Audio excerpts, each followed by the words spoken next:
chez Dieu, les aspirations sont ailleurs. Dieu veut se révéler à son peuple plus que son peuple ne veut le connaître. Je peux te montrer que tes aspirations sont ailleurs.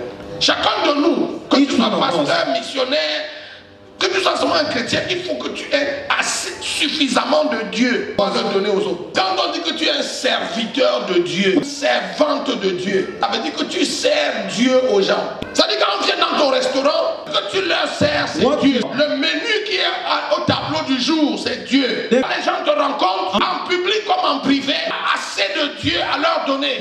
Je veux que tu regardes ta vie de prière, mais je veux que tu penses à tous les sujets de prière que tu présentes à Dieu chaque jour. La meilleure façon de connaître quelqu'un, c'est de l'avoir rencontré. Si tu ne l'as jamais rencontré, tu ne le connais pas. Tu n'as que des informations à son sujet. Si je vous pose la question, combien d'entre vous connaissez le président Paul Biya? Parce que tout le monde va lever la main.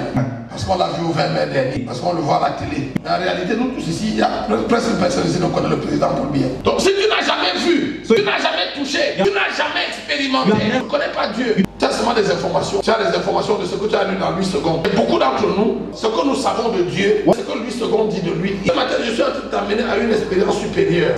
J'espère que tu sais que Dieu se montre encore à son peuple. Frère, l'année de la mort du roi Osias, je vis l'Éternel. Si Esaïe a vu Dieu, tu peux le voir. Tu sais pourquoi Moïse a quitté l'Égypte et s'est retrouvé dans le désert? La Bible dit qu'il s'est montré fort comme ayant vu celui qui est invisible.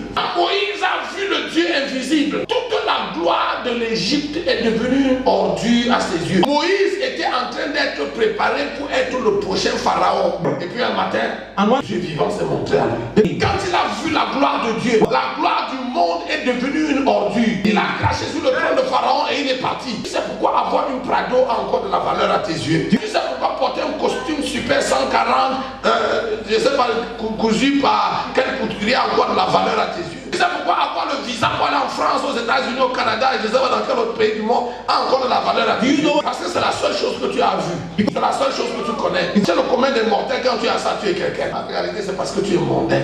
Le jour tes yeux vont voir quelque chose de bien plus grand que ça. Paul a dit, tout ce que le monde appelle gloire est devenu comme le WC.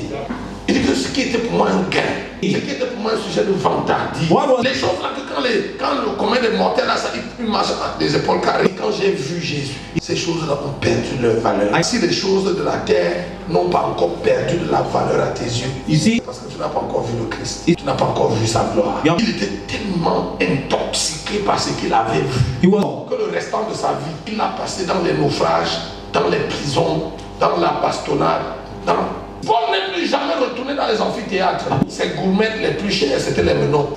Maintenant, pourquoi tu te vantes de ta montre Rolex? Parce que tu es un pécheur perdu. Tu sais, l'église aujourd'hui est remplie de pasteurs babyloniens. Ils viennent à l'église pour vanter le prix de leurs chaussures. Vous voyez, ces chaussures au Cameroun, nous sommes 3 qui avons ça. La montre a été fabriquée par Electrandis. Amen. L'apôtre Paul se vantait de ses menottes. C'était ses gourmettes, ses bracelets customisés. Il disait aux frères, pas découragé par ces menottes. C'est ça les marques d'un vrai apôtre. Aujourd'hui, on connaît un vrai apôtre par la marque de la voiture. Tu blagues avec l'apôtre. Si tu vois sa voiture seule, tu donnes ta vie à Jésus. C'est le banditisme que tu vois sur Facebook. Quand tu vois sa voiture, la convoitise du monde entre dans ton cœur. Le matin de la résurrection de Jésus, Marie de Magdala, elle réveillait très tôt pendant qu'il était encore nuit. La Bible dit qu'elle est allée au cimetière. Elle allait pour embaumer le corps de Jésus. Elle n'allait pas chercher le Jésus qui guérit les boiteux. Elle allait au cimetière chercher le Jésus que son âme aime. Celui sans qui elle ne peut pas vivre. Marie de Magdala était à Golgotha il y a 3 jours. Elle a vu Jésus mourir. La façon dont on avait bastonné Jésus était comme un champ labouré. Il n'y avait aucune beauté à voir. Si tu as déjà vu le film de la Passion du Christ, ça te donne seulement une pâle idée de ce qu'on a fait à Jésus sur la croix. Elle a laissé un Jésus déchiqueté, sanglanté. Il n'y avait pas un endroit où tu pouvais poser ta main. Tellement les soldats romains l'avaient battu. Mais Marie aime Jésus. Elle n'aime pas seulement les services de Jésus. Le problème avec beaucoup d'entre nous, quand nous aimons les services de Jésus, nous n'aimons pas Jésus lui-même.